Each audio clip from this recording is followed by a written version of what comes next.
Op dit moment zijn we bezig met de leden van het briefstembureau, houden toezicht. Sommige stembiljetten kunnen niet worden toegelaten omdat mensen niet in dit district mogen stemmen. Bijvoorbeeld mensen die vanuit Amsterdam eigenlijk hier naartoe zijn gekomen en dat stembiljet hier proberen in te leveren. Daar hebben we dan contact over met de gemeente Den Haag.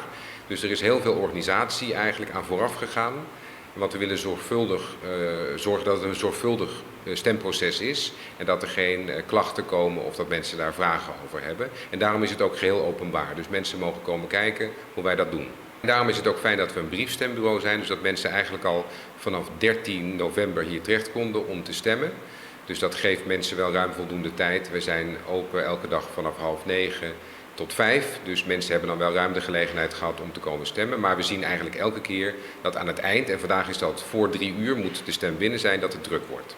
Ik denk dat dat morgen in de loop van de dag zal zijn. Want er zijn stembureaus die vanavond al gaan tellen. Er zijn sommigen die dat morgen doen in Nederland. Ongeveer de helft van de gemeenten doet dat morgen.